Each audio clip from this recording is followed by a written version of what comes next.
And so far I've tried to commit 6 suicide exactly, because it was torture after torture after torture. Then I said, you know what? I'm done with this family.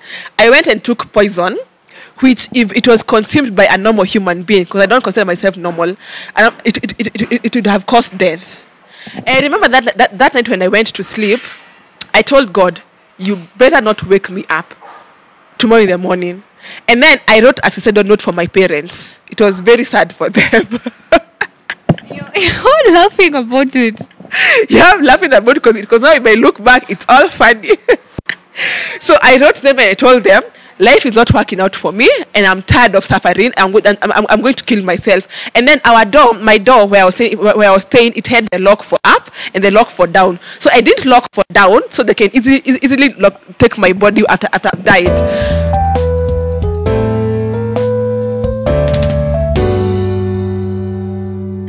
Hello there and welcome back to Sauti TV. My name is Salome Njoroge and this is your very, very interesting segment that is my real life story, where we bring you guys people old and new who give us access to their life-changing and also vulnerable moments in their lives. Each episode brings you therapeutic moments and also gives you, a little bit of this and that to also give you a push in your life. Well, today I have with me this I don't know I don't know how to explain her. She's interesting. She's very funny. She's sexy though. And also, she makes me laugh like 24/7 before we even had this interview.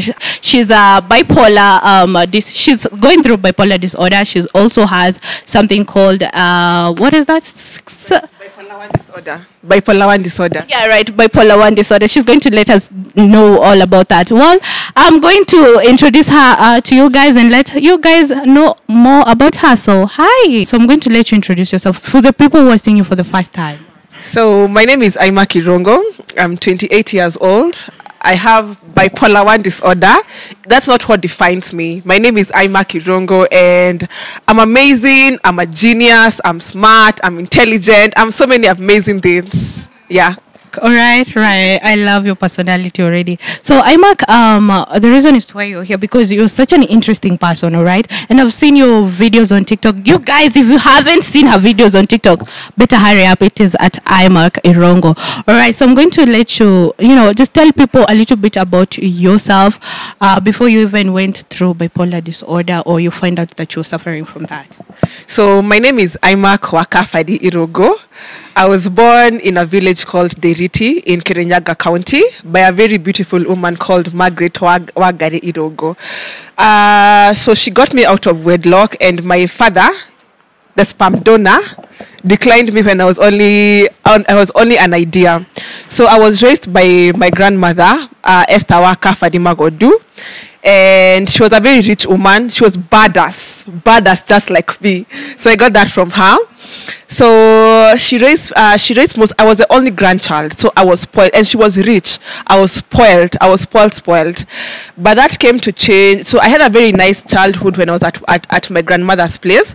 But all that came to change when my mom got married, and she went to a family called She got married to my stepdad, who was called a very, very amazing woman, a very, very amazing man called Tashisias Dirago.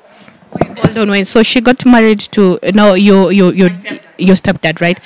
How old were you? I think I went there when I was in pre-unit. Yeah, pre-unit. But I was a very clever child. So our first town that we stayed was called Kerugoya in Kirinyaga County. So my father came with a son from his previous marriage. So it was me and my mom, and then my dad and my stepbrother, and then together stepbrother.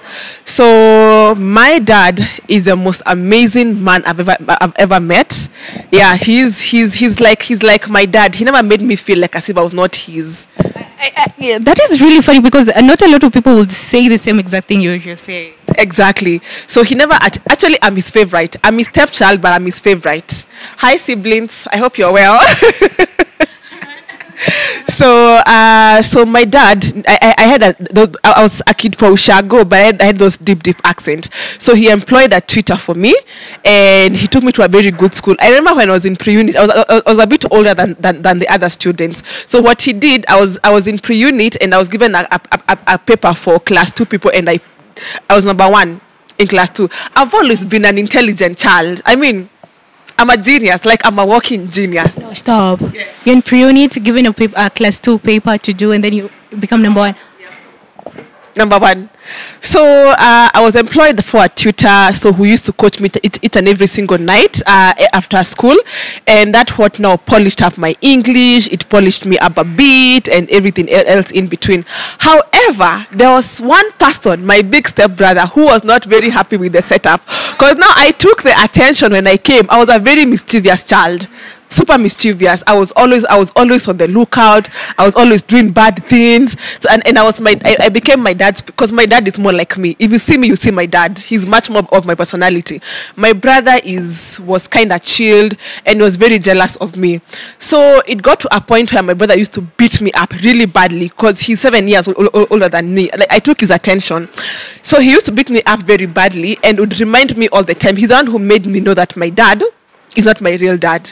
When I was only, I think, in class 2.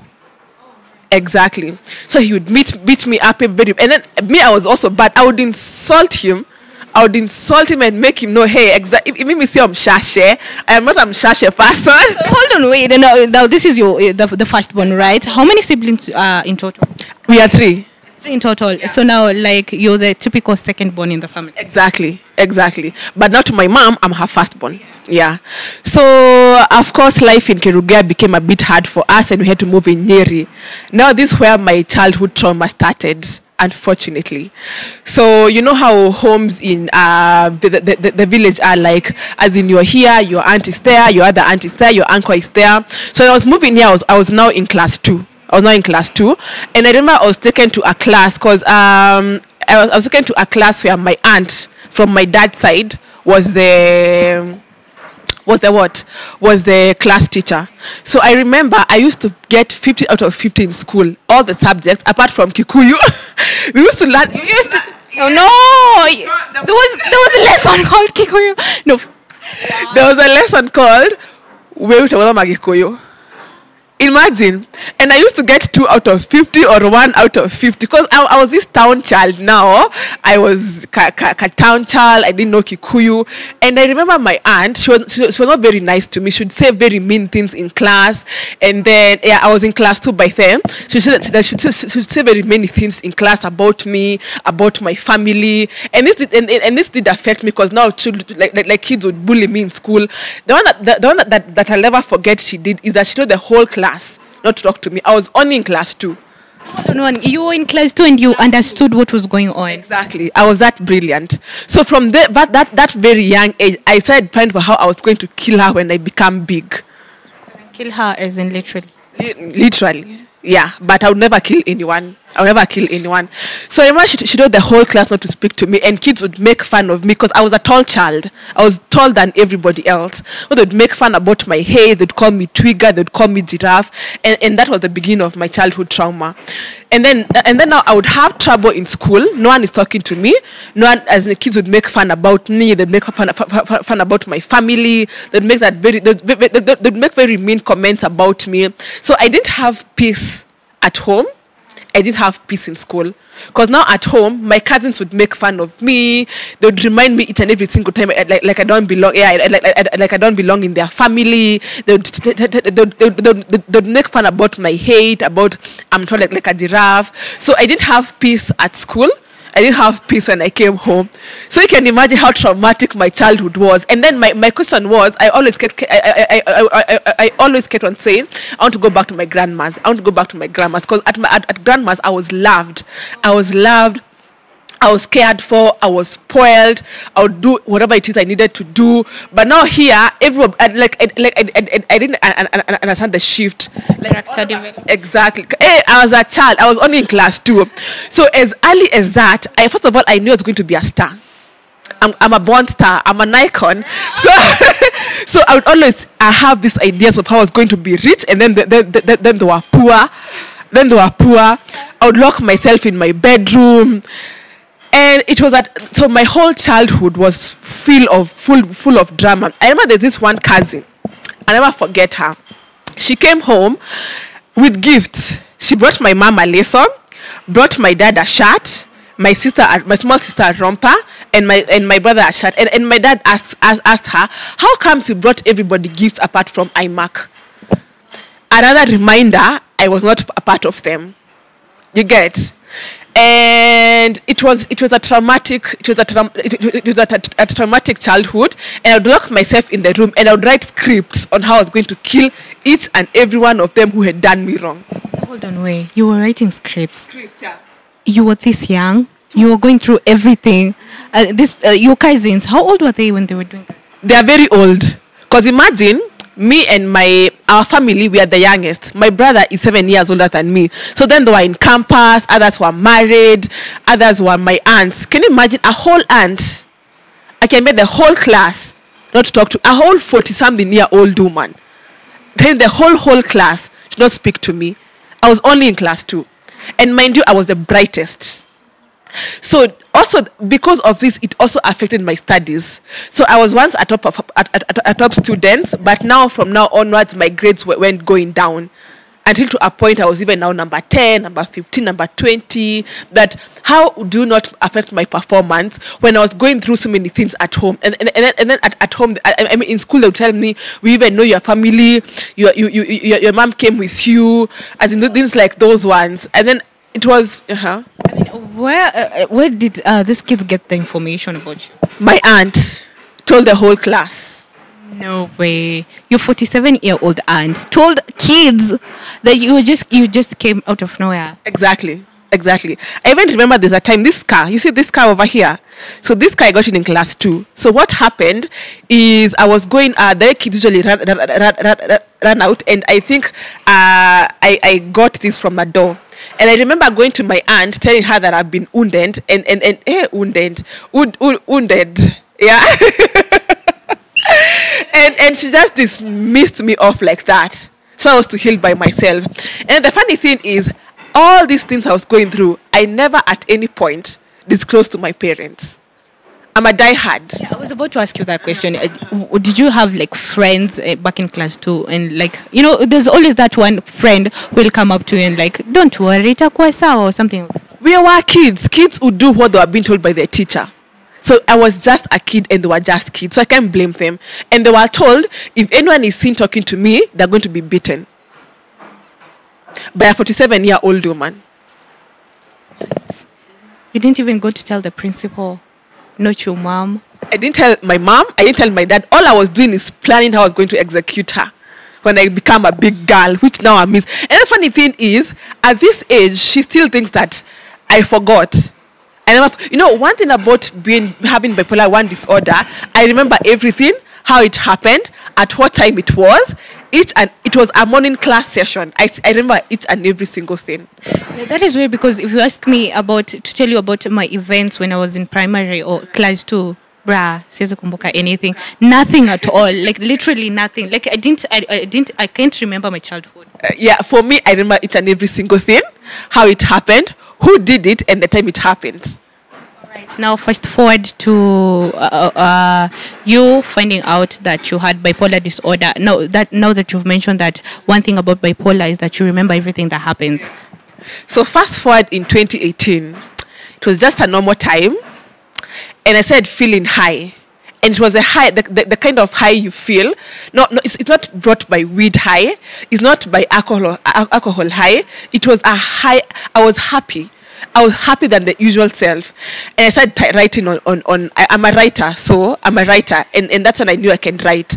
I started writing on Instagram, and Facebook. I would write things that happened to me as a child. And then people were shocked, and people were saying I'm crazy. Because I remember Cyprian Nyakundi covered it. the big bad wolf. He covered 2018. How old were you? I was 23 years old. It's when I was first diagnosed. So what happened is that I started writing on Instagram, and people thought it was very unusual. And then what happens when you're high, when you're having the high manic episode, is that you see yourself. It's called grandiose. You see yourself. You are here, and everybody is beneath you. So I'd feel very rich, and I'd call people for being poor.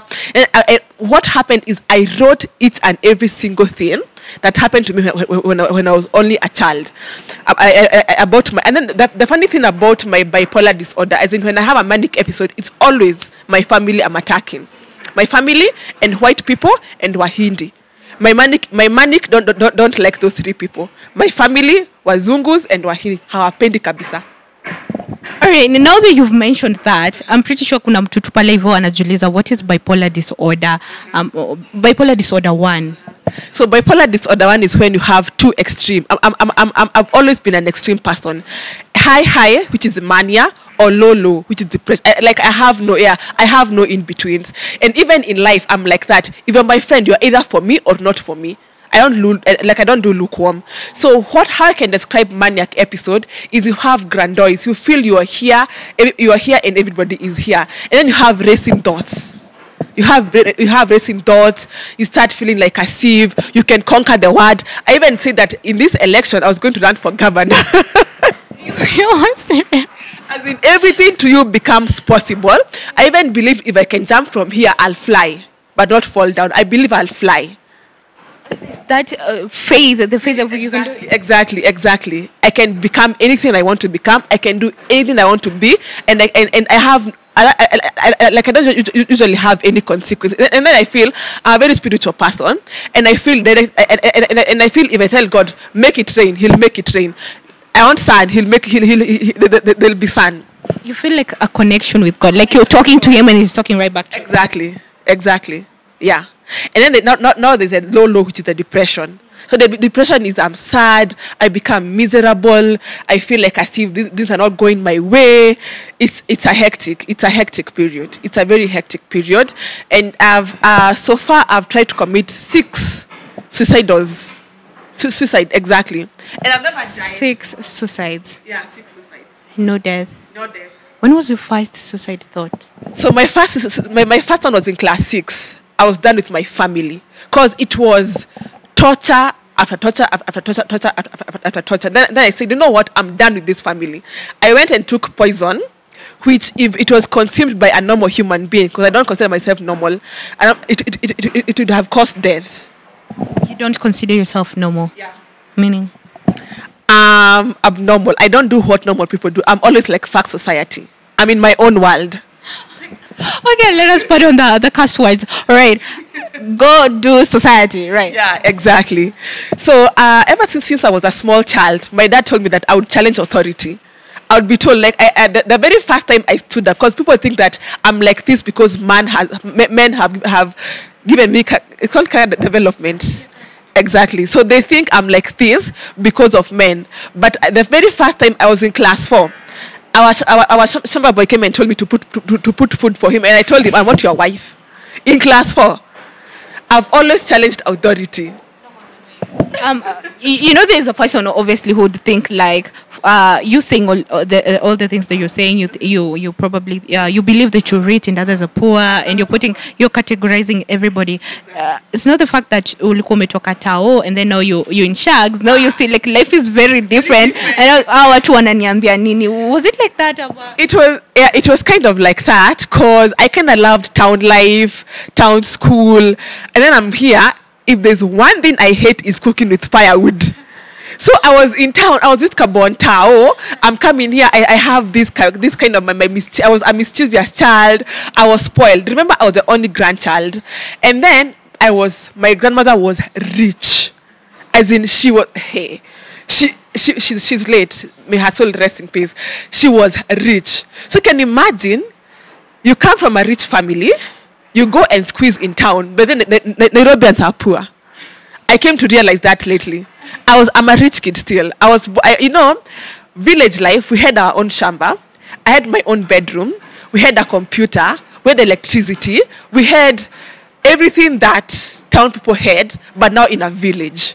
So after I came from Kerugoya, from a town life to now Ushago, it was kind of hard for me to adjust. And then now you can imagine the shift from my grandmother where I was loved to my brother who didn't love me, to a family which didn't love me. It was all chaos in my head. But true to it, I knew I was going to be a star, and I knew that I was going to take revenge on all of my cousins. And if I'm being very honest right now, they didn't know that they were messing up with an angel of God, because I'm like an angel sent here on earth to save your sins. That is a very, very spiritual. Okay, an angel sent by God to save our sins. Or why would you describe yourself as an angel? I would describe myself as an angel because I've taken things. Last year I overdosed on a drug called quitipin, benzexol, and Tegretol. I took 152 tablets of my bipolar medicine. And I remember, if you take those medicine, one thing is for sure, you die. 2, your mind becomes a cabbage. I remember I went to hospital and I was told, I told them I've overdosed.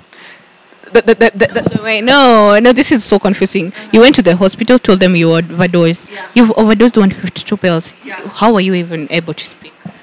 So if you realize right now, I stammer. That's because of the it's a side effect of the medicine. So I was talking to them saying, because I went with those Zadawa, how do you call them? Those things that exactly. So I went to them and told them it was like 2 days after I had overdosed. I told God, excuse me, sir, I'm done going through a hard life, and it's either you talk to me right now, or you do a miracle that will make me not take take these tablets. So I peeled them and put them in a bowl. I told God, you have 5 minutes, and I timed him on a clock watch. It went, you have 4 minutes. Before you even took the... Exactly. I was talking to God like, hey, better come and talk to me. You have 3 minutes. Your time is running out. Still not speaking. 1 minute, 30 seconds, 28 seconds, 1.5 seconds. Now I took a whole water, and I was taking them like dairy. I put them. I take a total of 152 tablets. And I remember that night when I went to sleep, I told God, you better not wake me up tomorrow in the morning. And then I wrote a suicidal note for my parents. It was very sad for them. You're laughing about it. Yeah, I'm laughing about it because now if I look back, it's all funny. So I wrote them and I told them, life is not working out for me, and I'm tired of suffering. I'm going to kill myself. And then my door where I was staying, it had the lock for up and the lock for down. So I didn't lock for down, so they can easily take my body after I've died. So I remember I went to sleep. So one of the main effects of my medicine is that it gives me sleep. It makes me, because of my running thoughts. So it makes me sleep. So what I did is that I went to sleep and I told God, you better not wake me up tomorrow in the morning. So I told God, can you imagine giving God ultimatums? As in, who am I? Who are you? I'm his favorite child. No, you're like giving God 5 minutes. Exactly. He has never even come down and talked to anyone, and you're giving him 5 minutes. Talk to me, or I take these tablets. So I told him, you better not wake me up in the morning. I wrote my suicidal thought there. So what woke me up, and I even sued on bed that night. It was so strong for me that I sued on bed that night. So I remember the following morning, there's a friend of mine who used to come and use Wi-Fi. She's a very bad friend. I broke up with her. She's those people for using you and then leaving you like that. You used to have Wi-Fi in Shags. Not Shags. I'm talking about, it happened last year. It happened last year. So she came in the morning, and I heard the door, kru, kru, kru, kru, and I'm asking God, excuse me, God. No, hold on, wait, you overdosed already. So I'm hearing, kru, kru, kru, kru, kru. I'm like, excuse me, God, am I in heaven or what's happening? I told you. I don't want to wake up the following day in the morning. I told you that. Who the fuck do you think you are to wake? Okay, not use curse word. Who do you think you are to wake me up in the morning to keep on going on suffering?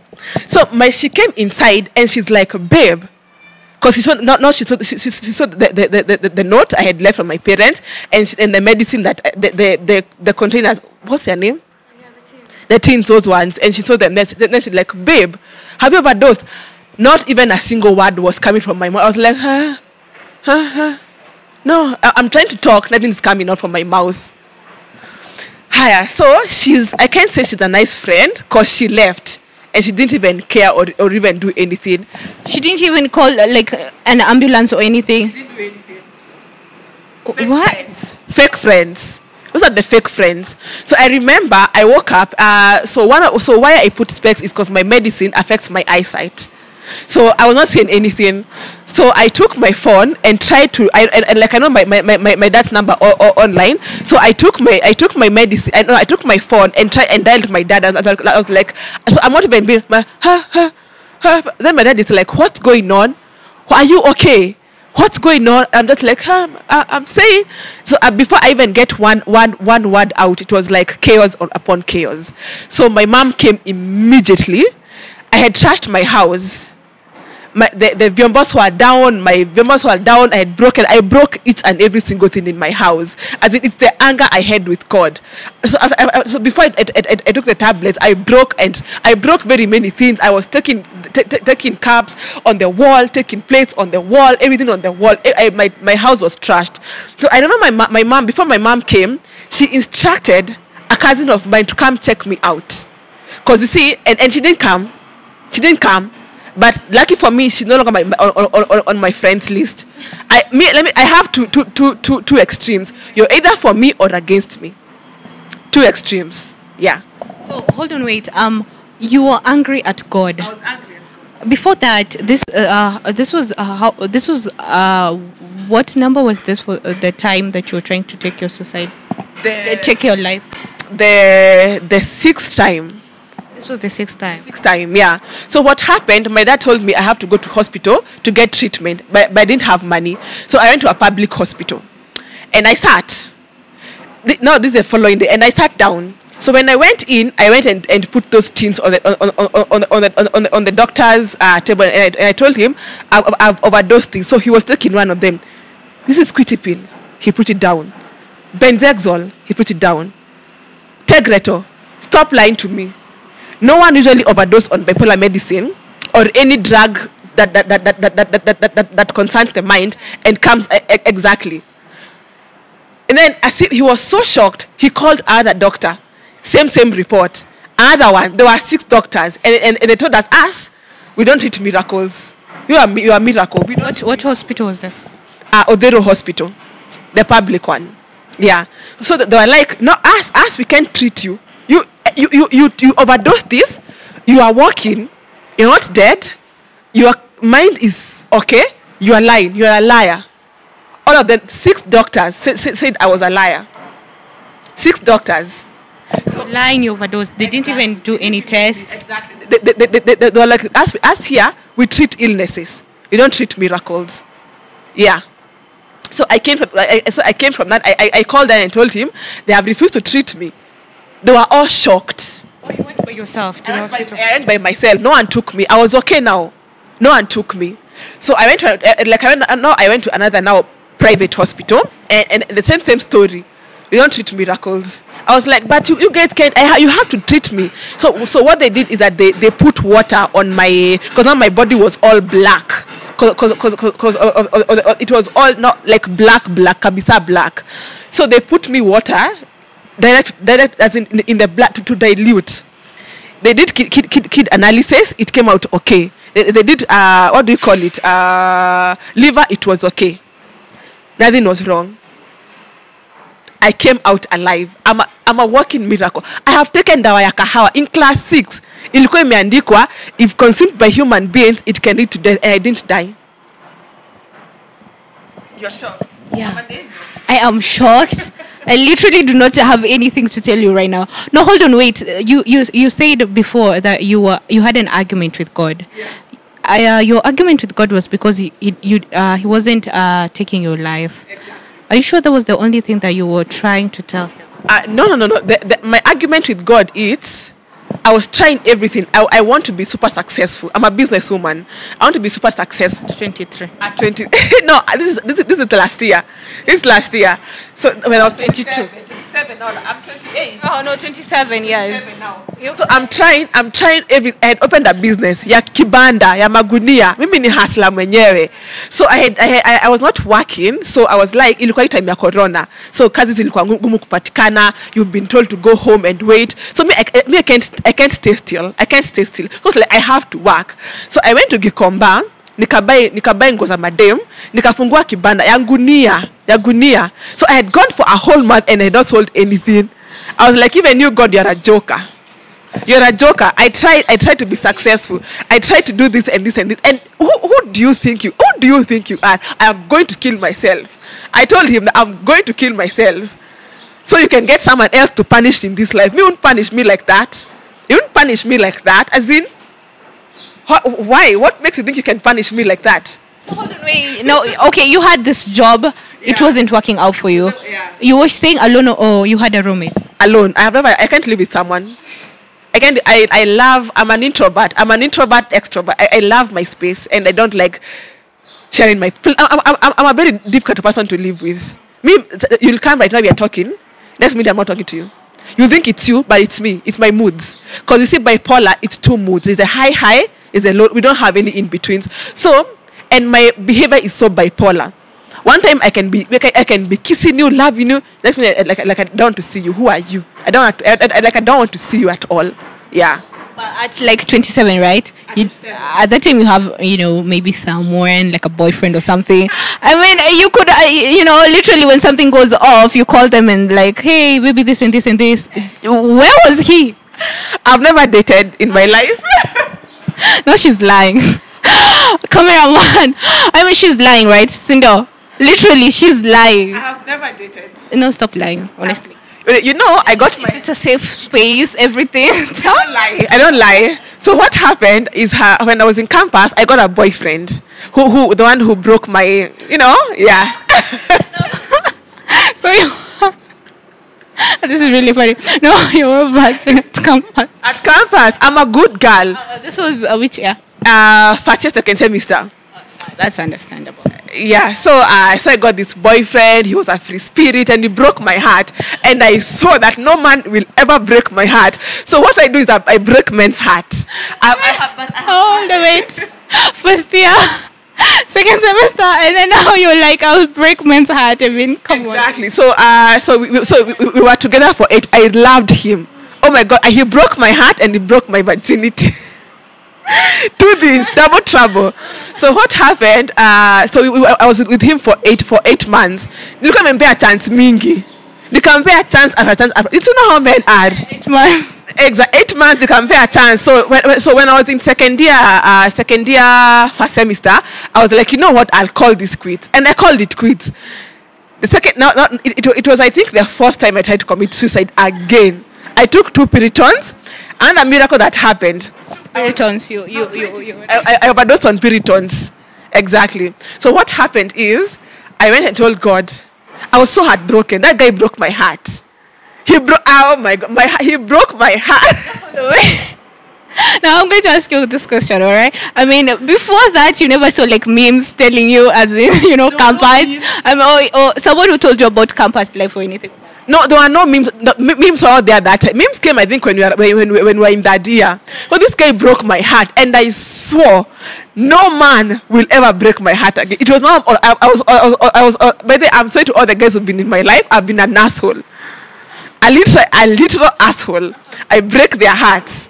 So from that time, I was in F-buddy relationship. I've not been single and celebrate. I would be lying. Yeah. So after he broke my heart, I took Piritons to overdose. Another miracle that happened, I was in Tuka University, and I see Gari Mira, those come to very fast. So Gari Mira was passing, and I stood in front of it, and it hit break heavy. I could have died. So the driver came. Are you normal? I'm like, kill me. It was intentional. It was intentional. Like for me, I've always been suicidal. So I told him, come and kill me. Kill me. Why did you stop? Kill me. because of a boy. Nowadays I imagine my convo with God, how it would have been if I succeeded. So hi Immac, you're here. Yes, God, I'm here. So you killed yourself for a guy. What is wrong with you in your head? How do you kill someone? How do you die because of a man? Are you normal? Yeah. That is really crazy. I mean, please, guys, if you have a boyfriend, please, swacha kupeleke hivi venye amepeleka Immac. No way, never, not for this man out here. Anyway, so Immac, it seems like when you're going through something that hurts you, the first thing that you think of is suicide. Why? I don't know. I have no idea. Because you see, a part of me being bipolar, it means I have suicidal thoughts. And I've watched very many movies on how you can kill yourself fast. So I think it all comes down to when my childhood traumas. Because you see, I took in so much hurt as a child. And I'm asking God, first of all, I go through childhood trauma. When I go to school, I'm the bullier. I'm the one who's been bullied. I have men who do me wrong. As in, what do you want from me? So my first thought is, I thought I was a curse in this world. Because nothing works out. For a very long time, there's nothing that was working out. For a very long time. And I told God, my blessings better be bigger to forget all these things that I've gone through. Exactly. Because even when I'm on my manic episode, I hurt people intentionally.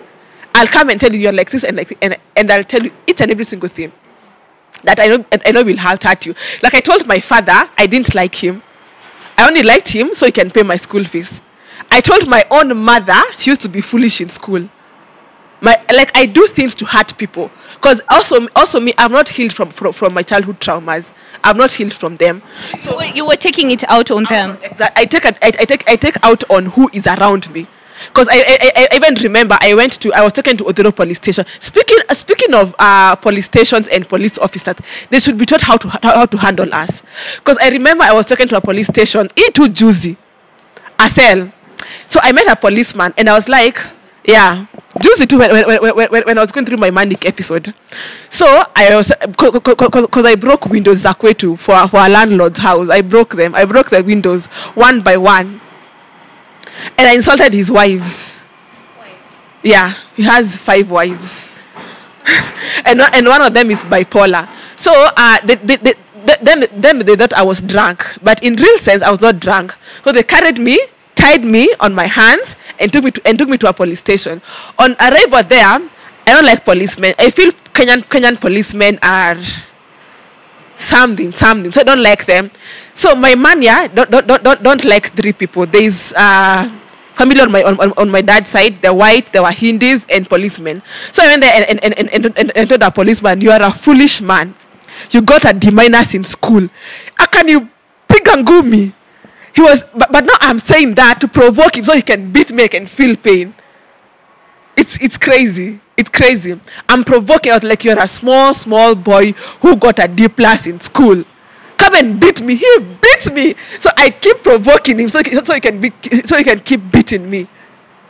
Why would you even do that? I don't know. I was in my, okay, let me explain to you. Explain to us the maniac episodes. So what are they? Exactly. So when you're mania, you have no idea what you're doing. It's like, you see, the brain is the most strongest organ you have in your mind, and people don't know this. It's the most organ, the most, as in your brain tells your hand, speak, pick this, walk. Okay, so can you imagine not being in control of your own mind? Because it's so how I like to describe mania. It's like you have a car, you're driving the car, right? But the car lacks brake, so the car is going to drive you whether you like it or not. Sindio? So that's how it feels like on being on mania. You have a mind, you can feel things, but you're not in control. It's in control of you. Yeah. So if anyone asks me why I did that, or why I was insulted, or why I did this, I don't know even me. Even maybe I miss Jui. Maybe I miss Jui. How often does it occur? For me, it's 2 years. The first one was in 2018. Second, it was in 2020. The other one, it was in 2022. Not the recent one. Right. After you have the episodes, do you come back to your normal self? And I do. No, I'm on 5 tablets, and it's a lifetime medication. Can you imagine? A lifetime medication. So bipolar disorder is like a chronic disease. Yeah, it's a chronic disease. Treatments. No. I'm really shocked because I'm like wondering. Now you come back to your normal self. Do you apologize? What goes on? So I remember like when I came back to my normal self after calling them poor. I called them poor, and I also revealed. You see, when I'm on mania, I'm like a small child. I tell all the secrets. But then if you're my friend out there, never ever trust me with your secret, because once I hit mania, I'll tell all your secrets. I sing like a parrot. All your secrets I tell them. So most people don't like their secrets out there. But now when I'm on money, no one likes their secrets out there. But when I'm on money, I'll say Jerry and Jerry did this at this time, and it was a very embarrassing moment. So they don't want me in their life, because I've lost friends, a lot of them. Because every time I hate money, I tell their secrets, all of them. Is there like a treatment for this, or it's just drugs? It's now I'm on quitipin, Tegretol, and Benzexol. So what happens when I have a bipolar, my bipolar? So my normal self, I have racing thoughts. Like I'll think of this. I have racing thoughts. I have ideas on how I'm going to get rich. I'll do business with this one. I have very many racing thoughts. You get? So that's what I'm saying. I'm on a lifetime medication. Yeah. So you, yeah. Go ahead. All right. As we wait for her to get her water, you guys can get all that information, sink in that information. If you have any questions or if you want to see her again, please comment section below. Or if you're going through something of the sort, just you can love to give your experiences about it. Just comment section right below. So we're going to go ahead with the conversation. Immac, I want to ask you. What were your parents' reactions through all this? Now, walijuaje you're going through like bipolar disorder now, because it is not common, or if it's common, nobody really knows how it goes about. So back in 2018 when I had my very first episode, so apart from going on TikTok and on Instagram and revealing each and every single person's secret, my family, again, the Dirangos, they always come. I wrote what each and every single one of them did, at what time and at what age. I wrote. So of course my parents knew. Of course, Instagram. Exactly, Instagram. So you're the small lead Gobar. I'm the small lead Gobar. So I wrote all their secrets, what each and every single person did to me. So it was covered by Nyakundi. She was like, this girl is crazy. She's a psycho. The same Cyprian Nyakundi, wherever. Same Cyprian Nyakundi. So what happened? I went on Instagram. I was writing paragraphs.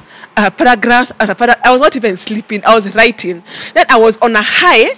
Even me, I didn't understand the first time. I was on a high that sikuwa naelewa pia mimi.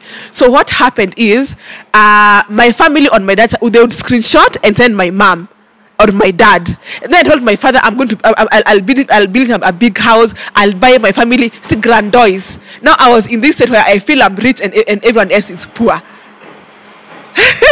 So my family on my dad's side, they thought I was being insultful, or I was being drunk, or I'm a bangy. But then let me tell you guys, weed is not what causes mental illnesses. I repeat, weed does not cause mental illnesses. So I wrote all the secrets of the family and everything. And then by that time, I was going for a vacation with my friends, in quotes. So I was writing, saying their secrets, all of them. So I was wild, and I had so much energy. Apart of being bipolar, apart of money, I had so many ideas. I was insulting people, saying all their secrets, and then I was going for, and then everyone was poor but me. And then I usually have delusions. There's this hotel I went to, and I was like, I know this hotel is my father's. Who are the owners of? I don't talk to poor people. Who are the owners of this hotel? I know them. They are my father. So we got to Coast. First of all, we were to use SGR, and then I was banned. Because I was running in the SGR like a small child. We were banned from using the SGR. So you had to go back, before you went to Coast. So you had to come back and get a bus. So kwa bus sikupewa tu money. Sikuwa napewa money. All of you are poor peasants. And then I took the VIP seats. I was, to the normal people, they'll think I'm a drunkard. But and then I had a bottle of Baileys, 4th Street. It was. Look at meonja. Kwani ni siri. No.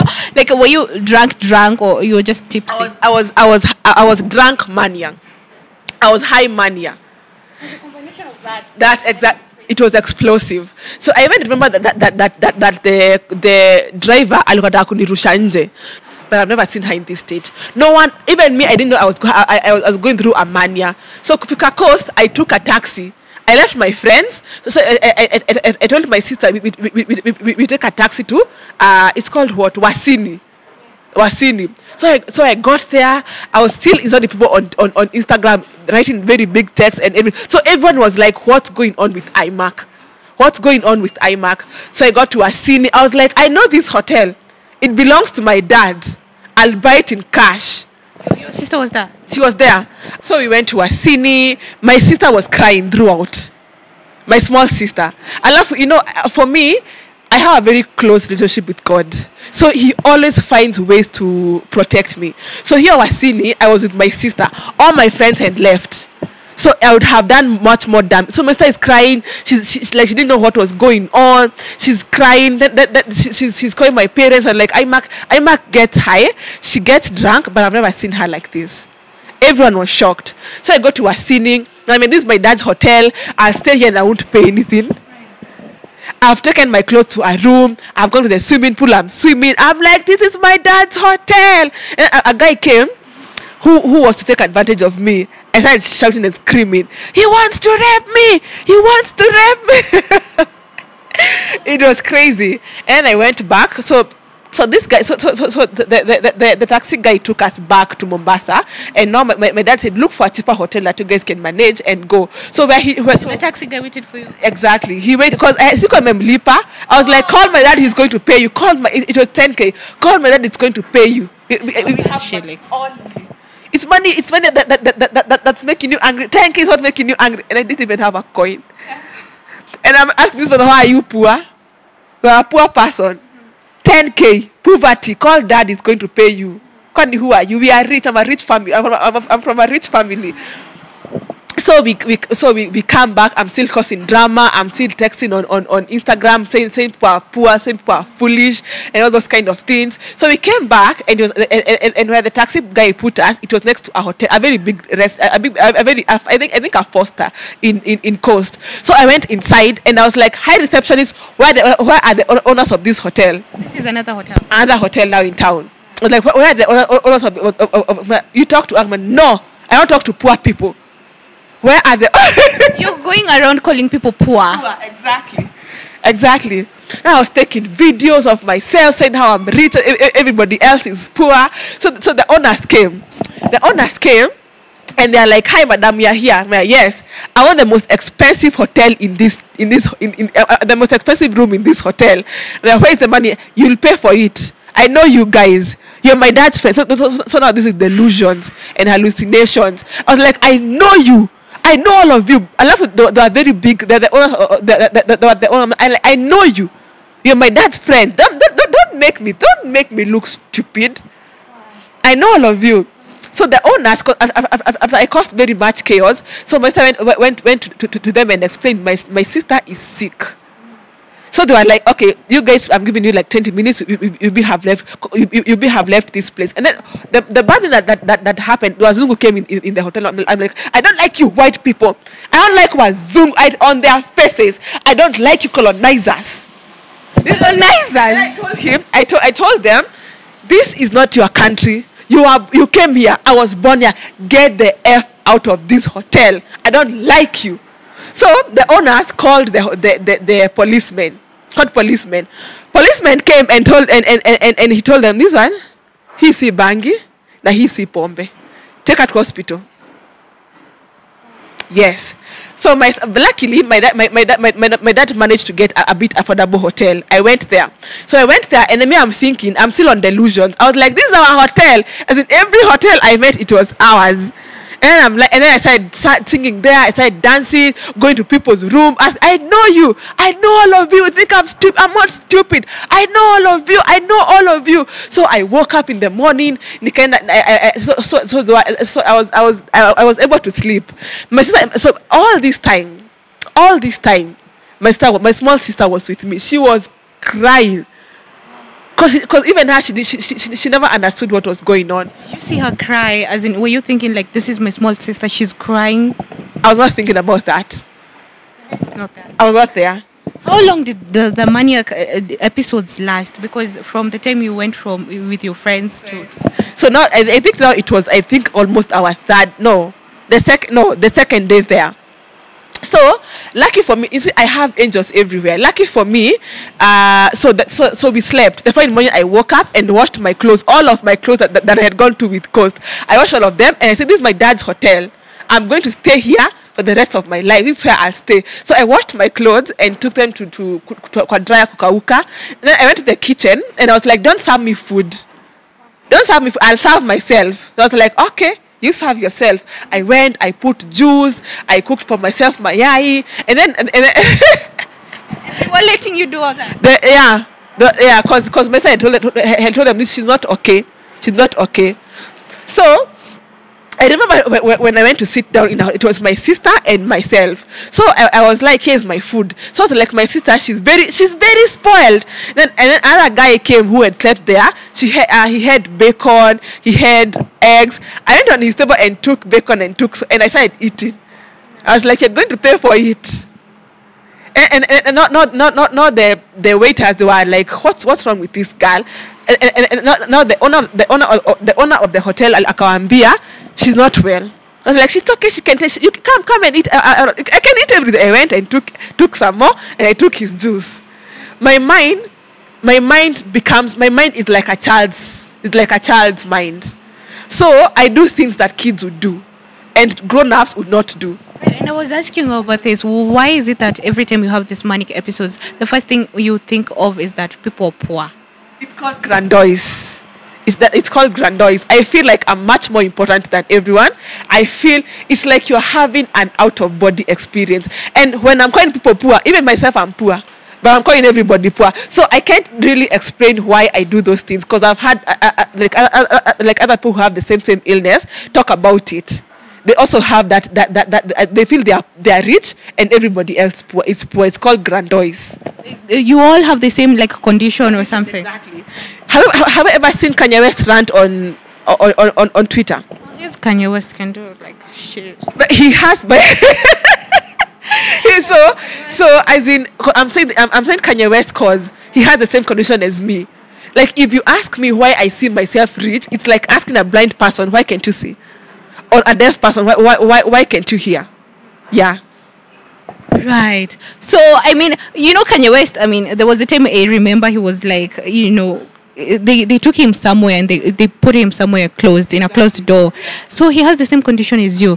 And I was listening to this podcast and they said bipolar people, there's like a positive side to them. They're very intelligent. They can come up with ideas. Are you like that? Yeah, I'm like that. I'm a genius, guys. Let me just flout. I'm a genius. Like, I'm a working genius. So, you see, right now, I've been thinking of business idea number. I'm that person. That's what I want, right? And this way is blocked. This way is blocked. And this way is blocked. I'll jump, but I'll get what I want. And that's why I feel like most employers love me because I make things happen. I make things happen. Most employers love you. Let's talk about employment and everything. Did you write like in your resume like, "Hi guys, I'm Immac. I have this kind of condition and everything"? I don't tell them. Because if I tell them, they'll stigmatize me and don't give me the job. So I like when I go to a new company, I first prove myself. Within the first 3 months, I'll prove myself. So it will be hard for you as an employer to let me go after you've seen I deliver results, because I'm so result oriented. So you'll feel bad letting me go. Then you're like, because now I can say, my now boss, I want to thank my now boss because he's been very understanding of my situation, and he knows. He's making the work environment suit me because he knows I have so much I can bring to the table. Like, I can build a company and it's gonna go to places. What if in between the 3 months you have another episode? Normally, it happened that once, twice. So the first one fired me, like because I was insulting him. And then can you imagine? I was in real estate as well, and in one day I had let 10 apartments in one day. And then I'll get tenants come and tell me, I don't know why I sent money. You have this something that makes someone want to trust you. So I had let him 10 apartments, and he had the audacity to insult me. I was like, you can't insult me. I have so much to offer. I have high-end apartments, 120, 200. So in one day, I had bought almost 500,000 shillings in one day. I see why you say you're resort oriented. I'm resort, and then I can make, and then I don't know how to be professional, be a professional person. Like I want to bring work and play and still bring results. That's who I am. Yeah. So I want to ask you this question. I mean, when was that time that you realized you're out of control? Like you need treatment? So what actually it's my parents who did that. So after now I woke up in the morning, I made breakfast for myself. So I have this very rich relatives who stay in Nyali, Uko Mombasa. They stay near Nyali. So they came and got me. We were in the car. We went to their home.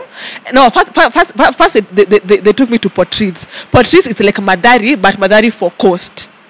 Yeah. So when I went there, I was sedated. And then I was taken to their home so I can get some rest. So nikaamka asubuhi, and I'm like, where am I? Where is this place? I want to go home. I want to go for a vacation. Like I came to coast to go for, and then I said Akitu. I had zero bob in my because you want to go home, back to the hotel where you were. Exactly, because that's my dad's hotel. No one could tell me anything. So so my cousin realized I'm still not okay. So I woke up and I'm like, where am I? Where is this place? So now they took me to Port Reitz. Going to Port Reitz, I was like, this is my dad's hospital. Everything was my dad's. Like mental hospital is your dad? Yeah, I know this hospital. It is my dad's. It's my dad's. So that was the first time I was diagnosed with bipolar 1 disorder. I had all the symptoms of bipolar 1. I love that they're doctors. They know these things. So and then now I was telling the doctors, all of you, 5 of you, are much more sharp than you. All of you are. Your minds combined is my one combined. The whole of this Kenya, I would make a fool. I have better brains than the whole of this Kenya. What did the doctors say? What were they? I was locked in I don't say it's a cell, but I was locked into an seclusion room, and I was sedated. I was singing. I'm trying to break, and not when I was kept in a cell. I thought I was Michael for Prison Break. I was looking for ways to get myself out of that place. It was terrible. So and then I was there for 2 weeks, and then not it was my first time I was diagnosed with bipolar 1 disorder in 2018 at only 23 years old. So you were like, when they told you have like bipolar disorder, something that you've never even maybe probably had over it, right? You were like, no, not me, exactly. Not this baby girl having bipolar disorder. Exactly. So when now I came back from my manic, it's when now reality hit. I would like to thank Wandia Gishoro because she gave me a second chance. However, I feel that like the second chance she gave me, it was not what I'm meant to do. I'm much more of a sales. I can sell you air, and you'll buy it. So I was a very good performer, and I was taken back to the office. Office is not my thing. I don't belong behind a desk with a computer. I'm much more of a people person. I can sell ice to an Eskimo. So when I went there, they took me like now an egg. I was so fragile to them that they were. I love Wandia. She's from Maju. Most of her life, so she understands mental health mental health. So she took me like an egg, literally, and I didn't like it. So I left to a company called Username. Stayed there for a while. And God has just been. And then now the other one now that happened was in 2020. It creeps in slowly. So if you see me, I start writing. Just know it's starting. It's starting. The episode now. Yeah. Before we even dive into your personal life or your work, authentic life. So you were diagnosed, right, at your dad's hospital, right? And then there was a part where you mentioned you were in Mathare Hospital. Yeah. Now I want to know the transition from that. So my first one, I went to portraits. The second one, so what happens? I write, and then I become so close to God. I can tell God, build that building, and it's going to bring the building down. It's like having the same way symptoms I had, same symptoms I had in 2020, 2 years later.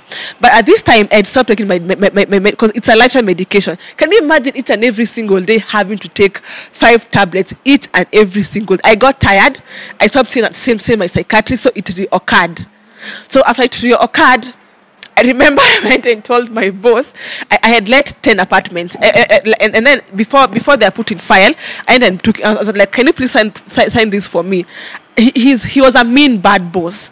So he started talking to me badly. I was like, you will feel like you don't sign them. And then he told me, I fired him. You can't fire me. It's Mr. Kedako who hired me. So I was resolved, and then I've always had very high position, but I'm this person. If you tell me I send someone, I can send someone. I can do it myself. So I had a very senior position, and my boss and I always used to argue a lot. She's like, Immac, you can't print for yourself. It's just printing. So you have to send someone to print. Like, I don't know how to. I don't know how to be served. If the file is there, I'll go get it. If I want to print, I'll go and print myself. I don't know how to send people. I know it's their work in the office, but I can't send. Can you imagine asking someone who's as old enough as your father to go make me tea, or to go? It's not me. That's not me. So I remember Mr. my former boss. He came, Mr. Kirago. He came and told me, Immac, where are you from? Where did you come from? Because I'm a very casual person in the office, but I bring results. Where did you come? You know, okay, to in Kikuyu is home. Where were we? As in, where did you come? Exactly. We'll talk about happy where. As in, you are very casual. I would go on his day, and then I sit like this. And just look at him. Boss, yeah. Or I just bump into his office. I'm like, it's an open door office. I have this idea. Take my idea. Very bossy. Very bossy. Because I'm this one person. Every time I go to a company, I want to know what makes this company run. And I teach myself everything. If it's printing, if it's to source property, I know what makes the company run, and so that way I'll be indispensable. Oh, it's not sales. It's I can go to marketing. It's not. I can do this as well. So that's I have a very brilliant mind, and yeah, that's on my part. So apart from being bipolar 1 disorder, it's now the flip side of being bipolar 1 disorder. I'm super smart. I'm a genius. Yeah. In your own words. All right. So now you go to Mathare Hospital. Tell me about how Mathare Hospital received you, understood you, and maybe like took care of you. So my last experience, so this time no one saw it coming, but I called my son and I told my son, Malaya, I think I'm having a mania episode. And she's like, no, your life is amazing, as in all the dreams that you had said to accomplish. And you know, when I was talking about I'll buy this company, I didn't have a coin, but now I am making things happen. Now it's real because God has shown me the vision of my life twice. Two times. So everything is that's going on right now. God had showed me it when I was only 23, and even as a child, I would see myself as a star. Successful from the way. Successful, exactly. And then I was praying how I was going to punish all my relatives on my dad's side, because I've realized every time I get a manic episode, it's never anyone else. It's them. It's them. The three I told you about. So you have you call your sister. You have the money. Exactly. So I told her I think I'm going to. I'm like, no, you're okay. My own dad noticed that I was very happy when I went home, and he even Googled it, but no one had the balls to tell me, Immac, I think now you're good. Because even me, I felt you can feel it coming. You can feel it coming. So Madareke. So what happened is, I told my now boss I want to go home. At 1 p.m. in the morning, but Immac, you had signed a deal from 8 to 5, but I want to go home. Kumbe, I was not going home. I was going to confess my love to Mr. Kirago. Wait, okay, that's a serious twist of the story, right? The guy who hired you, no, you're going to confess. No. My boss now, I went to ask. I went to him and asked for permission to go home, but I didn't go home. I went to my previous work boss to confess my love for him. I'm now Fired you. That one.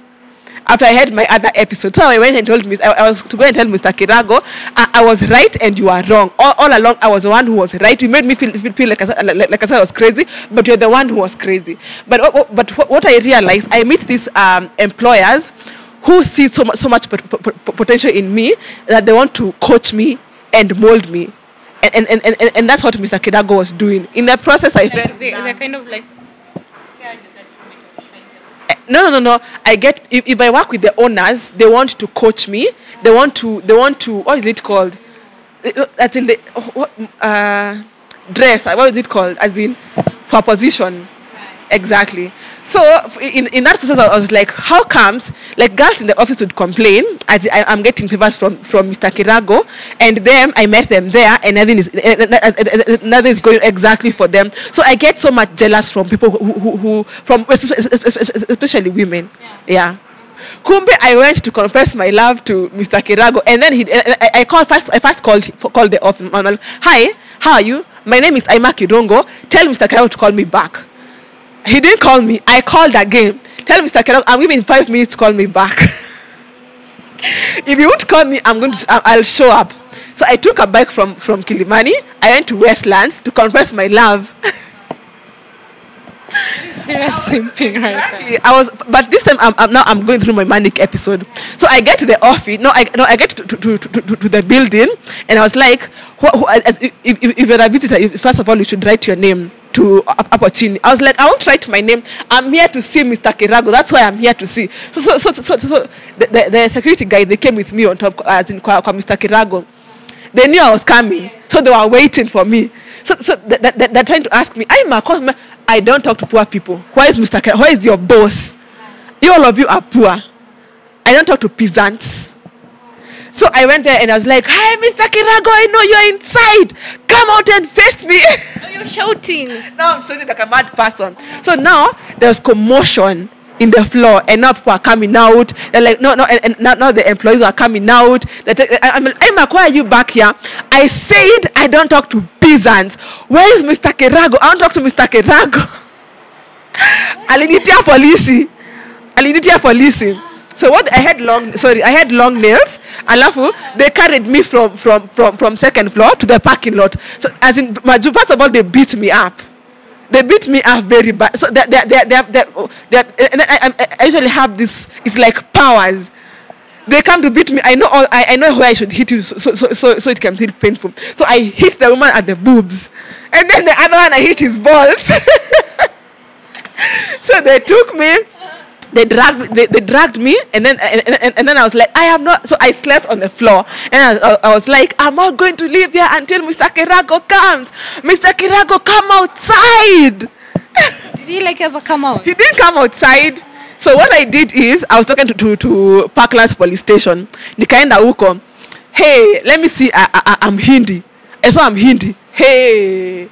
It got worse. I'm like, I don't like you. Go back to your country. I don't like your people. And then I was pushing him like this.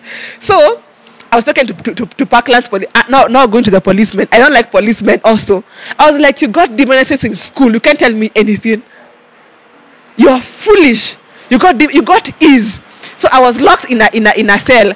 I went to my TikTok. I was like, hi guys, I've been arrested. Come and save me. I called Boniface Mwangi. I have his number. I called Boniface Mwangi to come and rescue me. He told me, Emma, just keep quiet. I'm like, but you're my friend. You should come and bail me out. Man, no, just keep calm. They let you down. I want to keep calm. And you're a fake person because you advocate for this. And when I call you, and then he told me, F you. I was like, F you too. So in the police, I was shouting. I was like, come and take me out. You policemen, you get demonized in school. Come and take me out. And then I was hitting. So lucky for me, the guys from Mr. Kirago, they went and told the policeman, this girl, she's not okay. She has a mentor. Every time a policeman is told, I have a mentor. So your former boss had. They feel, yeah, exactly. So they were like, go and tell them she has a mental condition.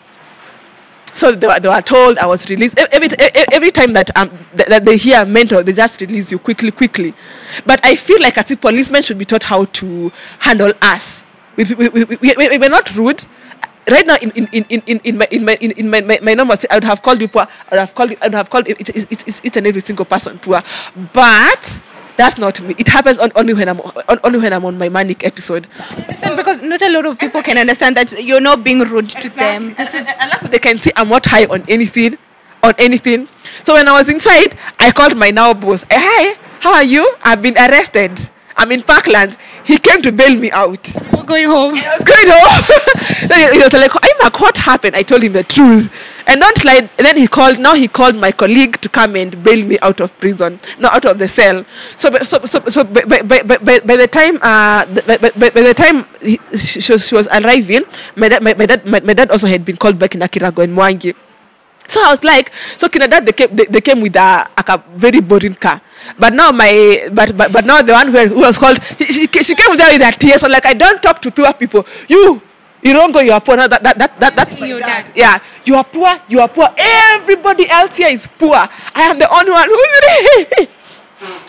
Another Hindi came and to shake his hand. I was like, go away. I don't like your people. Go get the F out of our country. Don't belong here. I was born here. You came here. Go away or I kill you. What was the reaction? He was so shocked because they're used to people worshiping them. Because even on my second manic episode, I remember I went to Cold Stone. I was making a call. A guy, Mzungu guy came. And it's like, madam, you're making noise. I cut the phone. I was like, who do you think you're talking to? Who do you think you're talking to? I'm being loud. Look at your table. It's empty. Look at mine. There's ice cream. There's milkshake. There's this. What do you have on your table? Madam, now I won't keep quiet. Now to make them feel bad, I put music and I started singing loudly. So you put music on your phone? No, on my phone, and now I'm singing along it with my bad voice because I can't sing to save a life. So eventually they left. And I was like, this is not your country. And then they're like, no, we were no. This is not your country. I know what you guys do to people who are people in your country. And here is I was born here. You came here. Show me your passport. This is my ID. I was born here. You came here. So back to them Hindi. I knocked him like up and knocked him like this. So you become violent when you're having violent, and I have like superpowers. I believe if I fall there, I'm going to fly. I know. But God, for some reason, God always protects me. As in, He puts everything to make sure that I'm protected. That's an extent to it. Exactly. So as in, so after I was rescued, now I went out with my colleague with a TS. I'm going to look for Mr. Kirago. Mr. Kirago lives in Limuru. So I told her, let's go. I'm going to Limuru to get my man, and he's married. In my manic episode, that he was my man, and it got to a point, and it got to a point. Ama, he's my real dad. So now, like I made a TikTok, some content on TikTok, and I said, Mr. Kirago, wherever you are, I'm coming to get you. So you, after all this, you're still thinking about Mr. Kirago? Mr. Kirago. So I saw my roommate, so my colleague came, she picked me. I have a cat. I have a cat that everywhere I go, it must come. So I was like, let's first go get my cat at my place, and then we go to Mr. Kirago, because that's my man. He's mine. So to Kaenda, with my colleague, I took my cat. It was very violent. My cat. It was. I don't know what happened to it. I think it would sense or something. So ikaanza kunikwaruza. So I just left it. So my colleague and I to Kaenda, so I was not rude. I was not being rude to her. So I was like, and then now she stopped the vehicle. Akaniambia, we are going to stop this vehicle, and we won't go anywhere until you apologize. I was like, it's okay. I took a bolt with. I don't even know where Mr. Kirago lives. sijui kwenye anaishi. So I pulled up in a restaurant. I was like, I know Mr. I know Mr. Kirago. So they're asking me who is Mr. Kirago. I'm like, I want to speak to Mr. Kirago. He's here, and I want to speak to Mr. Kirago. Where is he? So nikaenda. So they took me to the reception. I was like, hi. I was like, I don't like where is the owner of this hotel? It's Mr. Kirago, right? Now the same thing. Now you're asking for the owners and everything. Exactly, right? same thing. I was like, I know, and then some white guy came. I was like, I don't like you. I don't like your people. Go and no. This receptionist, alikuwa who is Mr. Kirago? Don't take me for a fool. Tell Mr. Kirago I am here. Mr. Kirago, come outside. So now you took Bolt, and now your destination was this restaurant. Yeah, exactly. Out of the blue, exactly. You had no idea this was where you're going. Yeah. So I remember to a nini, what do you call them? To a Bolt. No. Bill. Ilikuwa Bolt boda built. Boda. So he comes inside. So after I got there, the bill came to around 527. So I sent him via M-Pesa. Akaniambia na kutoa. I took 100 from my bank. I was like, mnakuwa maskini sana nyinyi wewe kununua bill kando unataka.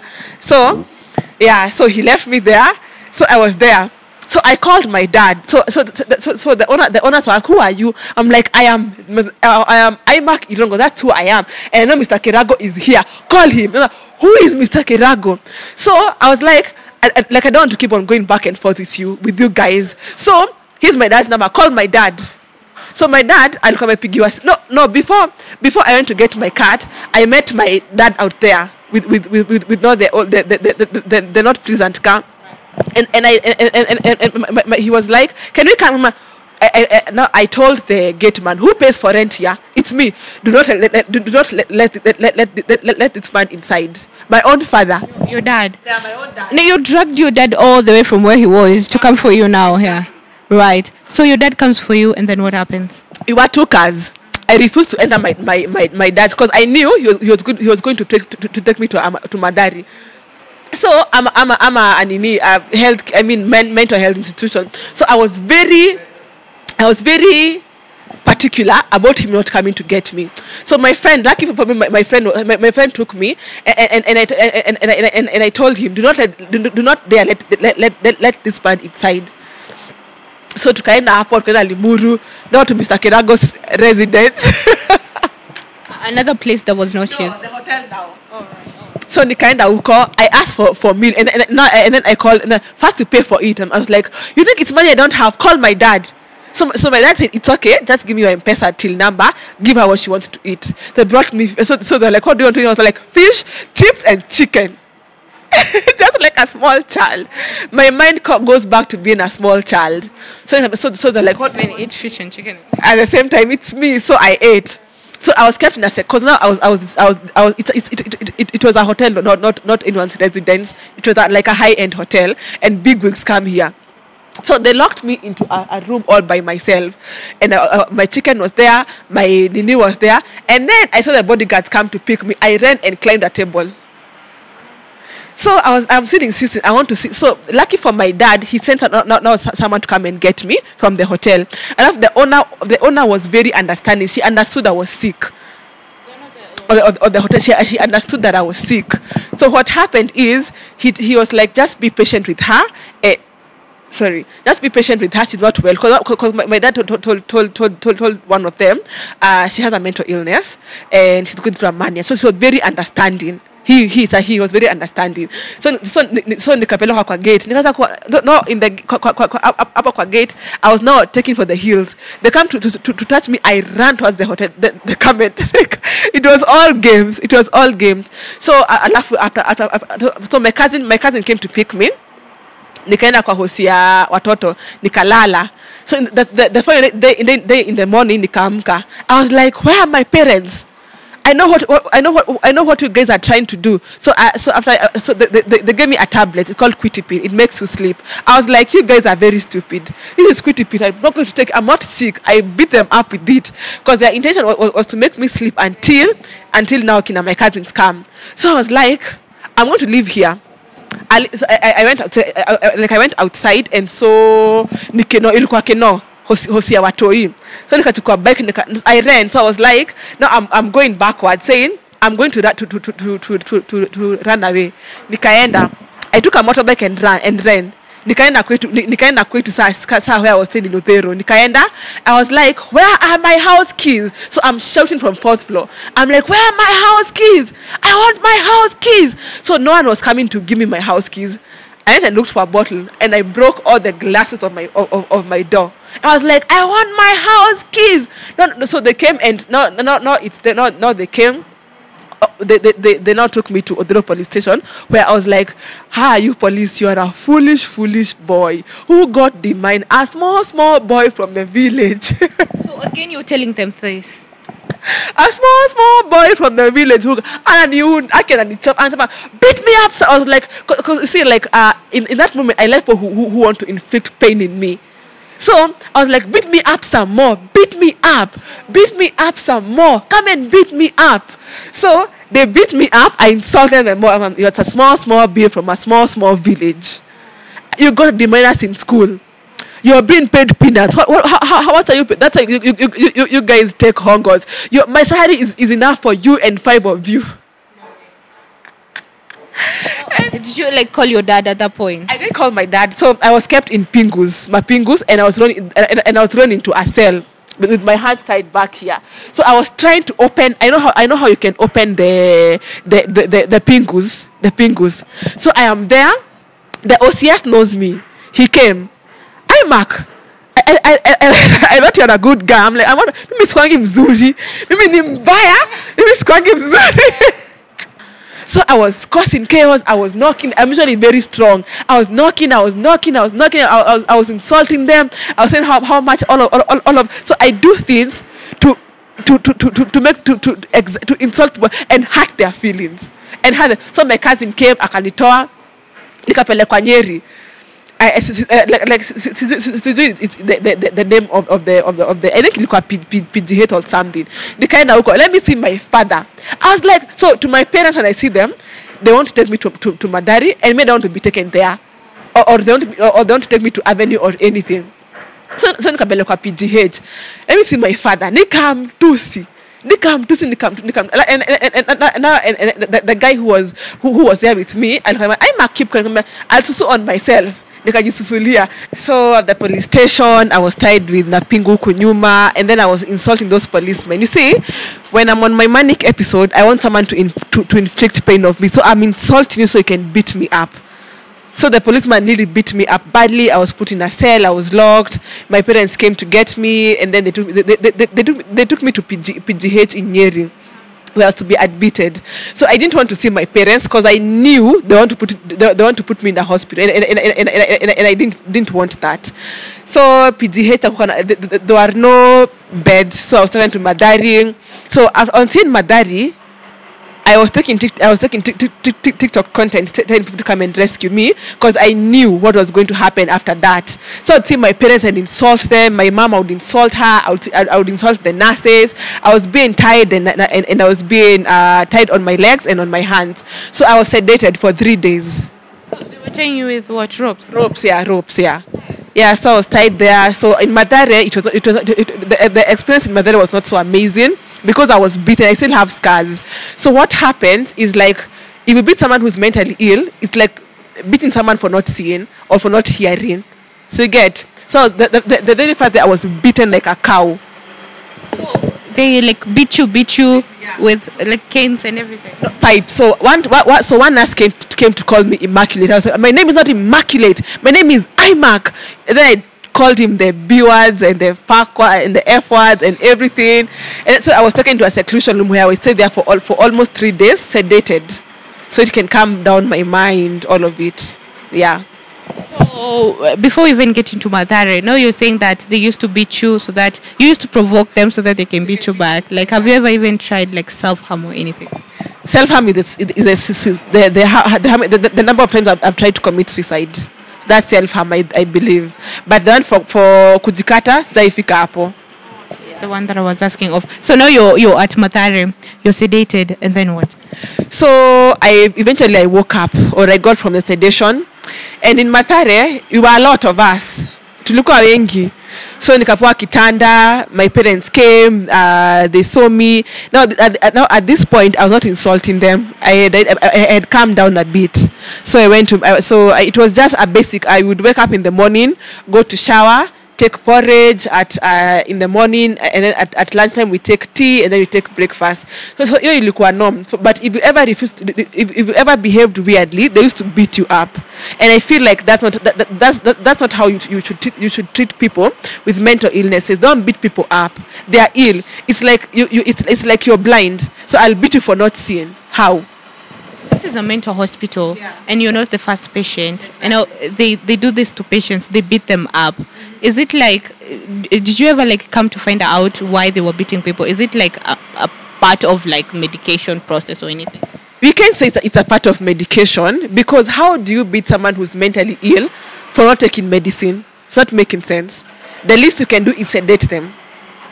And not beat them up. Sedate them, not beat them up. Because as I say, and I'll keep referencing, you can't beat a blind person for not seeing. It's not someone's fault to have a mental illness. We are all sick, only that you can't see it. So coming to beat me because I've refused, because I've insulted you, is, I don't know what that is. I don't know what that's inhumanly. So what you should do is you should sedate the patient, not beat them up. To beat you, so you have like scars or wounds all over your body? I have scars. You can see them. They are What? A month later, I still have the scars. Yeah. So this is what they did to you at Mathare. Yeah. As in, did you ever call your parents and then tell them this is what is going on at Mathare? You have no phone. You have no phone. Become a high school. Become a high school. Hauna simu, and you can't talk to because if you go to approach the nurses, they'll dismiss you. Yeah. So I was like, I went and told one person who was beating people up. I told her, I'll make you lose your job. And then they told me, as who? If you are rich, Ungenda Avenue. I was like, okay, sawa. So I was sitting, watching, because I knew I was going to do an expose on them, which I did, and I hear some people are fired. Good riddance. No. Yeah. So when I came from hospital, I did an expose on Mathare, a whole expose, and people came out saying it's true what she's saying. People get beat up there. This is what happens there. People came out and supported you. Exactly, and they made the videos go viral. So the videos went viral, and I hear the ones who, can you imagine a nurse refused to give me a pad? I was on my periods, a pad, and she's a female. She's female, yeah, she's female. They didn't provide you with the basic needs. Exactly. Until I went to a man and told that man, I want a pad. I went to a man. I was like, they have refused to give me a pad. And then I was asking them, call my parents and tell my parents to bring me pads and a panty, because I don't like wearing panties. So I didn't have panties. So I told them, please call my mom and tell her to bring me pads and bring me a panty. They didn't call. So I went to a male doctor and and he's the one who called my parents. His name is Kiki. Kiki, heads up. Yeah. What is wrong with women at some point? I don't know what's wrong with women. Women are their own enemies. Yeah. So the doctor called your parents, and then they came through for you? Yeah. The psychotherapist is the one who called my parents. My mom came at lunchtime to bring me the pads and the panties. Can you imagine that? So they gave me pad after a man intervened. Can you imagine? Yeah. So you were in Mathare for how long? 2 weeks. 2 weeks. 2 weeks of eating ugali and skuma and and the food was like, and the food there was like high school's food. So much soup, ugali, no salt. It was disgusting food. It was and then we used to eat with our hands. There are no spoons, because spoons can cause harm. Yeah. So you're in Mathare for 2 weeks. What other were you given medicine? What other measures did they take? Yeah, so I was being given medicine. Okay, I would advise people, if you have a mental illness, just take an HIF and it reads Mathare. That way you'll get medicine for free, because bipolar medicine are very expensive. Let's talk about medication. So what types of medications do you get? So I am on quitipin. Quitipin, it makes me sleep. I just mentioned my mind is racing. So a tablet goes between 100 to 150, and I should take 2 of them. So that in the expensive side is 300 for 2 tablets, and then you have Benzexol and you have Tegretol. So in a day I can use between 300 to 350 on medication only. So you go to you go to the chemist and buy them. Yeah. And then and then the bipolar medicine, you can't be sold to if you have no prescription. You have to have the prescription. Yeah. Mm-hmm. So they're not given free, or no, you buy. Yes, you buy. But if you have that card for NHIF that reads Madari, it goes to your NHIF. So it's for free. In Madari, it's for free. But in the chemist, you have to buy. And they're very expensive. Yeah. So in a month, I'll use between 2 to 4K on medication. You've not included, I have to see my therapist each and every single month. That's 2K. I have to see my psychiatrist each and every single month. That's 2K and 400 shillings. So I use between 6 to 10K or that's on me. So, and that's what makes me angry at my family. Because my family on my dad's side, they are the ones who made this condition, because it's caused by childhood traumas. So can you imagine, each and every single month I have to use like 10K, put 10K aside on my medication and on my therapist, just because of a situation that was caused by people. You know, it makes me sad. Yeah. For the very least. I mean, you have 10,000, right? Yeah. It's an overall, put aside money for the entire month. This is where you go to see your psychiatrist. How much do you pay? Like how many times do you even go? For the psychiatrist, it's once a month. For the therapist, it's once a month. So that is 2,400 plus 2K, that's 4,400. Yeah, plus my medication for around 6K, that's almost 10K. Yeah. For a person that cannot even afford any of this, you know, if you guys are giving ARVs for free, why not give people with mental illnesses for free? And that's what I'm saying with the NHIF. But you see, I have to also pay NHIF. Yeah. You get the you get it for free at Madare. So I just wish the government would take through measures to make sure that we are also well taken. Because it's not your fault. If I was to ask you, would you want to be born with a condition? No one wants to be born with that. No one wants some things to happen to them. So, and I just wish that's like you give ARVs for free, give us medicine for free as well. Exactly. Have you ever reached out to any government mental organization? Not yet, but I have a foundation which is going to be covering all those things. Yeah. So you're planning to come up with a foundation for sensitizing. Exactly. So I want to come. I'm a mental. Right now, I'm a mental health advocate, and I want to come with a foundation that covers us. It's going to be filled with people who have bipolar 1 disorder, bipolar 2 disorder, schizophrenia, ADHD, depression, and also do not fire us. Employers out there, don't fire us just because you're sick. As if you fire us, and then how will if I have a mental condition and I'm taking drugs, it's manageable. Right now, look at me. I can go to work. I can perform at work. The only thing I have to do is that I have to make sure I'm on medication. That's all I need. So please, employers, stop firing us. Stop stigmatizing us. We are normal human beings who can work just like everybody else under drugs. Exactly. So would you advise anyone who's going through mental illness to put that on their resume? Yes. No. In Kenya, no.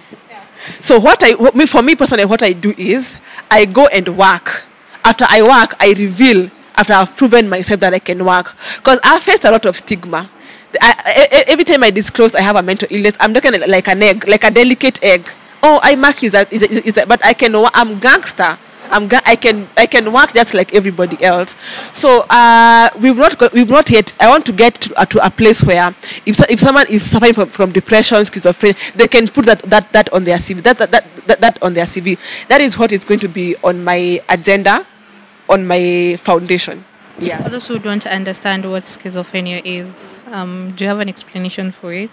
No, I don't understand but I know it's schizophrenia is worse than bipolar 1 disorder because you have very many manic episodes. So it's like you're always, you see, schizophrenia is the always high. You don't have a low. Yeah, I think schizophrenia is when you cannot control anything that you're feeling or you do. Exactly. Now it's like a high, which is the mania. They're always on mania. Bipolar 1 disorder, we have two. It's mania and depression. And then for bipolar disorder 2, it's only depression. Yeah. Let us get straight into stigmatization. Yes. What do we need to do to destigmatize the whole notion of people with mental illness? To be honest, Kenyans, it's a sad story. No, let me just say that it's a sad story, and it's like, I don't know, like every time I tell someone I have bipolar 1 disorder, they go like, "Kumbe ni mwenda wazimu." I've been called mwenda wazimu until I got used to it. But imagine there's someone else who's not like me. You know, me, I'm bold. I love everything about myself. Exactly, I speak out. But now there's someone else who can speak out that I speak out. So that's why my foundation is to be the voice of everyone going through a mental illness. It's gonna take a while before. Hey, Kenyans, you need help. You need it's from the like African setting. Wait, no, because you're talking about the African setting, right? Unim too. This is it's a condition that no one totally understands or completely understands, like 100%, right? And now you have mental illness, right? The first thing that, for example, if a community sees someone going through that, what is the first thing you think they will do to such a person? For me, the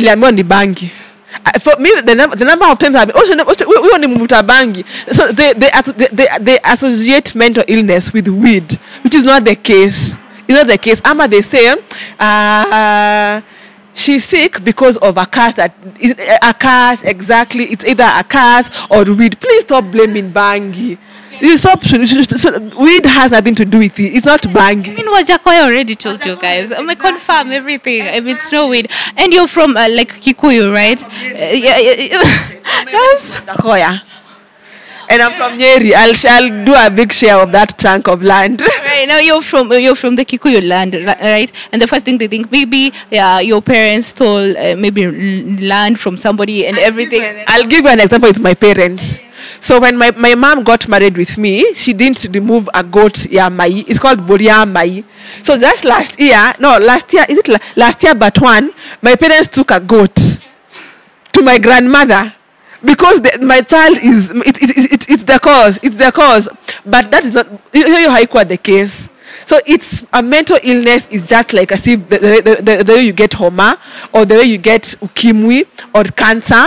So my own parents went and to remove a goat to my parents. My own mother, up today she thinks it's bangi. She always says that. But it's not bangi. I'm mentally ill. I need health. I need care. I need drugs. I need a psychiatrist. I need a therapist. It's not weed. And it's not any curse. My own they took ambuzi, all of it, and I still got. I can understand it. They took like a goat. Can you imagine? They took that goat, and then that same month I got sick. The same month I got sick. So it's not a curse. It's not bangi. It's not that we are high. It's not all of that. It's a mental condition. We have a chemical imbalance in our mind. Yeah, exactly. For people like me who cannot understand who you are, right? What would you like advise someone like me or someone who's out there who doesn't understand anyone going through bipolar disorder? So normally for myself, I would say if you love someone, you love them unconditionally. Like my parents, despite me insulting them, despite me hurting them, they still would come to the hospital. They still love me the same. But you know, with normal human beings, like the first time I got diagnosed, I removed secrets from my friends. You know, when I'm on my manic episode, I tell everything. I don't know how to hide anything, and that's why I advise my friends. If you're my friend, don't tell me your secret. I'm saying it out. If you're my friend, do not tell me any secret, because if my man comes, I'm going to say all of the secrets, and it's not me. I'm not in control of my mind. So I did lose a lot of friends, and I just want to say I'm sorry. I apologize. That and I won't promise you it won't happen again. It will happen again if I get sick. So unless you choose exactly love me unconditionally with my goodness and with my bad side. You just have to love me unconditionally. Right now you're okay, you're good. Like I'm talking to you, like you're fine. You understand what I'm saying, right? How does that feel for you? It feels amazing. Because you see, my intention is never I'm a very nice person. I'm a super amazing person, and I'm a super amazing friend. But now you have to love the good with the bad. If you love me for real, because one day I look up and insult you, and you'll be like, "What's wrong with this chick?" Exactly. So you just have to love me as I am, because when I'm normal, I'm a very nice person, Right. and I never do anything to hurt you. Yeah. Now you're a real estate bad bee, and now you're doing your own things. How does that feel? I mean, from what you went through now to the Immac that you are. So the Immac that I am is an aggressive Immac. I'm that person. When I told you that's what I want, and this way is blocked, and this way is blocked, and this way is blocked, I'll jump and I'll get what I want. And I feel that's why most of the employers like me, because I run the business. That's like I'm running my own company, and I'm going to be successful. I'll be very successful. I have a cloth line. It's called I Am a Trendy. Check it online on our social media platform. And it's also on Shopzet, owned by the legendary Wandia Gishoro. Can you imagine? I was once working for Vivo. Now I'm working line in line exactly, and that makes me feel nice, because the small Immac, the young Immac was a dreamer. I have big dreams for myself, and I work hard. I mentioned that I've cooked mandazis. I've opened a kibanda, because I'll never give up, and I hate poverty. Who likes poverty? Nobody loves poverty. People don't like poverty, but they don't put in the work. You have to put in the work for it to be rich. There's no other way around. Exactly. Right. Well, Immac, I really have to thank you for this nice and amazing conversation that you allowed us to know who you are and understand your situation, and I'm so happy for that. And for a lot of people who are going through the same thing that she went through, just know that, look at her. She survived. She's her own vibe. She's everything that you guys want to be. Okay, my name is Salome Njoroge. See you next time, same place, same time, same different topic as always. This is my real life story. See you guys. And also follow her on her social media pages. Immac Irungu on TikTok. I'm famous on TikTok. Yeah, you heard it from her. See you guys. Bye.